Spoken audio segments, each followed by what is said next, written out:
Bonjour à tous, tout d'abord j'espère que vous allez tous bien. Alors l'application numéro 7 est un sujet d'examen, c'était la troisième partie d'un sujet d'examen, donc généralement les candidats la traitent assez rapidement quand ils ont le temps de la traiter. C'était pas un sujet très compliqué. Alors pour la question 4, on nous demandait de calculer la rentabilité moyenne, ça je pense qu'il n'y a pas eu de souci pour le calculer. Ensuite le risque associé à l'action ROCA. Alors le risque, ça se mesure toujours par la variance ou l'écart type. On veut en fait savoir la volatilité de la rentabilité du titre. Donc il y a deux possibilités pour calculer la variance, il y a deux formules. La mienne, celle que j'applique le plus souvent possible, c'est la formule que vous avez ici à gauche, et celle qu'on retrouve des fois dans certains corrigés, la formule de droite.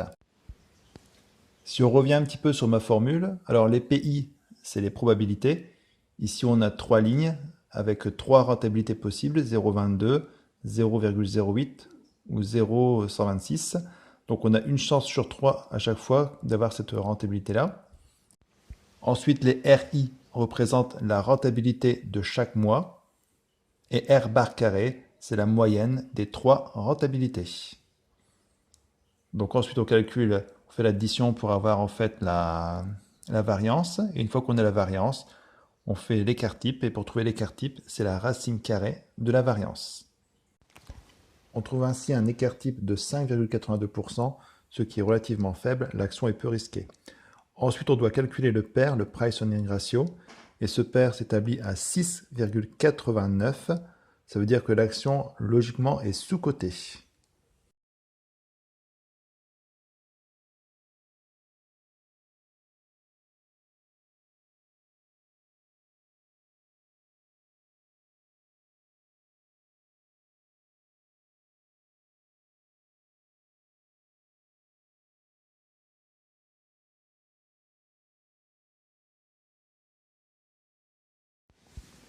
Alors pour cet exercice, on nous demande de calculer le BNA. En fait, c'est le bénéfice net par action. Le P n'est pas indiqué, ainsi que le PER. Pour 2015, on retrouve un dividende de 1,52, sachant que le dividende représente 70% du bénéfice de l'exercice. C'est indiqué dans l'énoncé. Par déduction, on peut retrouver un BNA de 2,17, c'est-à-dire 1,52 fois 100 divisé par 70. Maintenant que je connais mon BNA, je peux calculer le PER. Le PER est de 59,37, c'est-à-dire la cotation de l'action. C'est ce qu'on voit en haut, hein, c'est marqué Rémi Cointreau. Juste à côté, l'action vaut 59,37. Donc le PER 59,37 divisé par 2,17, le bénéfice net par action, et on trouve un PER de 27,35. Donc je pense que le titre est soit surcoté, soit l'entreprise est en plein boom et on s'attend de forts profits.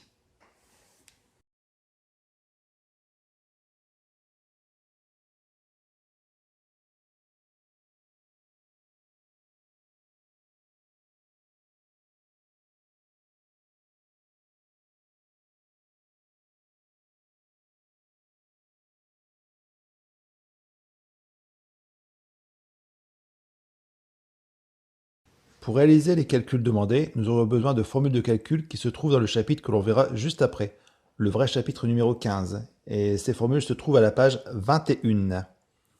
Alors, on nous demande de calculer le coupon couru. Alors, le coupon, c'est quoi? Le coupon, c'est simplement l'intérêt qui va être versé chaque année à l'obligataire. Alors là, le dernier coupon a été versé le 30 octobre N. Actuellement, nous sommes le 11 novembre N. Donc, entre le 30 octobre N et le 14 novembre N, le coupon a commencé à courir. Alors, pour calculer ce coupon, en fait, il faut prendre quelques règles. Alors, il y a plus dans les livres, vous trouverez plein d'explications différentes. Moi, j'applique une règle qui fonctionne à chaque fois. Alors, déjà, je me situe à la fin du mois du dernier coupon. Donc, au mois d'octobre, il y a 31 jours au mois d'octobre. Donc, 31 moins 30, il y a déjà une journée qui a couru au mois d'octobre. Ensuite, du mois d'octobre jusqu'à la date demandée du calcul, donc ici le 14 novembre, il y a 14 jours. Ensuite, on retire généralement une journée, car le 14 novembre, logiquement, on n'en tient pas en compte. Le jour n'est pas encore fini, donc on ne sait pas à quelle heure on réalise notre calcul. Donc le coupon n'est pas totalement couru pour cette journée-là, donc on ne le prend pas en compte. En revanche, il faut toujours ajouter 3 jours. Alors, dans beaucoup d'exercices, c'est 3 jours, mais il peut arriver qu'on soit un jeudi ou surtout un vendredi. Et dans ce cas-là, la banque est enfermée parfois le samedi et généralement et toujours le dimanche. On doit rajouter 5 jours pour tenir compte de la fermeture des banques. Ces 5 jours-là, ou ces 3 jours, c'est pour tenir compte en fait du fait que le temps que la banque vous verse le coupon, il y a quelques journées de latence. Donc ici, si on fait le total, on retrouve 1 plus 14, moins 1, plus 5. Donc 5, c'est les 5 jours de carence de la banque, de fermeture de la banque. On trouve un total de 19 jours. Ensuite, toujours page 21 du prochain chapitre, vous verrez en fait que la formule pour calculer le coupon couru est très simple. Donc c'est valeur nominale de l'obligation. Ici, l'obligation est de 1 euro, fois le taux nominal, 4%, fois le nombre de jours du coupon couru. Ici, on a 19 jours, divisé par 365. Ça fait un tout petit coupon de 0,002 euros. Il est préférable de prêter à un État plutôt qu'à une entreprise. En effet, l'État a moins de chances de faire faillite. Pour cette raison, pour que les entreprises puissent attirer des investisseurs, elles doivent proposer des taux supérieurs aux taux des OAT.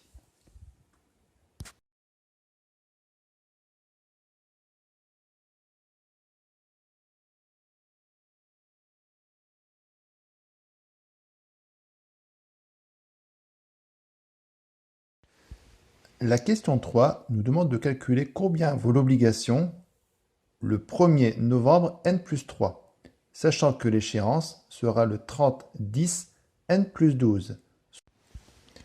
Pour entreprendre ce calcul, il faut se demander quels sont les flux que nous percevrons d'ici à l'échéance. Nous sommes le 1er novembre N plus 3, ça veut dire que dans un an, nous percevrons un coupon, dans 2 ans un coupon, et ainsi de suite jusqu'à l'échéance le 30-10-2012.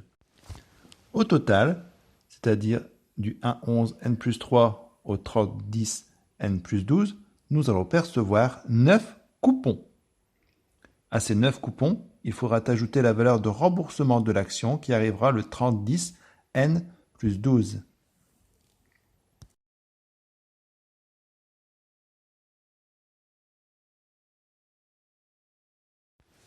Je vous donne maintenant la formule à appliquer. Nous la retrouverons dans le chapitre suivant.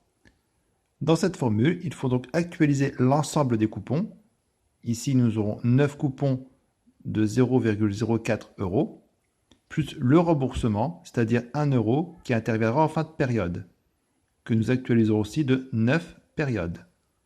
Cela nous donne la valeur de l'obligation à 1,04 euros.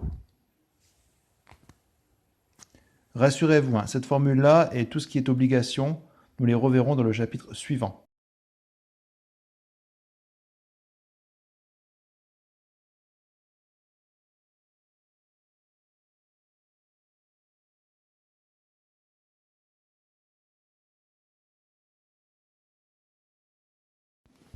Afin de réaliser cette application, n'oubliez pas de revoir à la page 16 de ce poly, vous avez les formules pour trouver la valeur actuelle d'une obligation. Ici, dans la première question, ils nous disent que l'action sera conservée sur une durée illimitée. Dans ce cas-là, on a 2 hypothèses possibles. On peut utiliser soit la formule des dividendes constants, soit la formule de Gordon et Shapiro. Mais ici, on nous dit qu'en fait, ce sera 6 euros de dividendes pendant une durée infinie. Donc, il s'agit non pas de dividendes croissants, mais de dividendes constants. Donc, j'applique la formule qui est en bas de la page 16.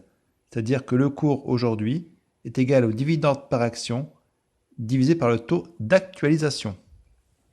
Cela nous donne une valeur de 133,33. Dans la seconde hypothèse, il faut actualiser l'ensemble des flux, c'est-à-dire les 3 dividendes que nous percevrons pendant 3 ans, plus le flux final de revente, c'est-à-dire les 130 euros. Toujours au taux de 0,45, le taux qui est indiqué dans l'énoncé. Vous retrouvez la même formule, page 16, un petit peu au-dessus de la formule des dividendes constants, là où c'est écrit soit cours égale D1 fois 1 plus I exposant moins 1, jusqu'à la fin, vous avez plus CR fois 1 plus I exposant moins N. Donc page 16 de ce poly.